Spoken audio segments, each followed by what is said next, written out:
سلامونه. تاسو چې کوم څه زما په لاس کې ګورئ دا د لغمان چهارمغز دي.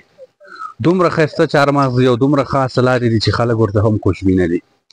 زما په لاس کې دا چهارمغز او بره چې کوم سړی لګیا دی دا چهارمغز څنډي دا نو د لغمان ولایت د دولت شاه ولسوالۍ د فرشغان سیمه ده او په فرشغان کې منجغان ورته وایي. دغه ځای چهارمغز ډېرې جګې جګې او غټې ونې دي.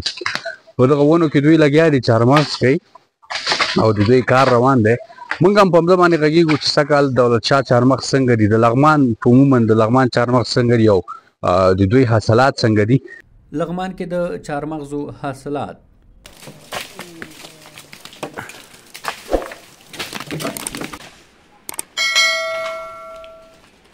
د دې ولایت د کرنې ریاست د ځنګلونو د ساتنې امیر توریالي پیغام پر وینا د تیر کال په پرتله د چهارمغزو په حاصلاتو کې 15% زیاتوالی راغلی دی.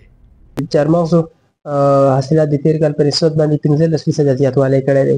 تیر کال د دې حاصلاتو اندازه چې وه تقریبا 194 ټنه په اندازه وه او سږ کال یې اندازه د 15% په اندازه باندې زیاتوالی شوی چې سبب یې او علت د اورښتونو زیاتوالی د کال په لومړیو وختونو کې همدارنګه د مسلکي مامورینو د عامه پوهاوي په له وجې دا زیاتوالی رامنځته شوی. ځکه تېر وختونو کې چې عامه خلکو به دغه رفع حاصل په غیر فني مسلکي شکل باندې کوو، آینده کال ته به حاصلاتو په هغه مجموع ارقامو باندې تاثیر غورځوو.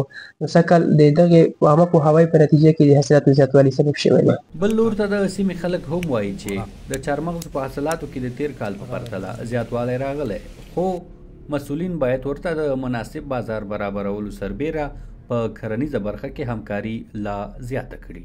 امسال الحمدلله حاصلات چهارمغز او از هر ساله که خوبتر بوده. اکثر از این درختها که دو قسمه، یک بعض از چهارمغزها خیلی مغزش خوب نمیبره، در بیشتر از این درختها که باز دیگه مغزش بسیار صاف و سفید و خوب میباشه. تقاضای ما همی است که مثلا درباره زراعت فرشغان باید همکاری نمایند. او حاصلات چهارمغز ما نسبتا خوب است. پروسه کال دغه پکې نه وه، خو اوس څه کال پکې ښه چهارمغز پکې شوي دي او ښه خلکو حاصلات پکې واخیسته او مشکل پکې نه و. څه کال حاصلات چهارمغز در فرشغان نسبت به سالهای قبل افزایش پیدا کرده و خواست ما از مسئولین این است که برای بازاریابی این محصول باید توجه بکنند. د یادونې ده چې چهارمغز د لغمان د مرکز سربیره په دولت شاه، علیشنګ، الینګار او د بادپخ ولسوالۍ په ځینو سیمو کې کیږي.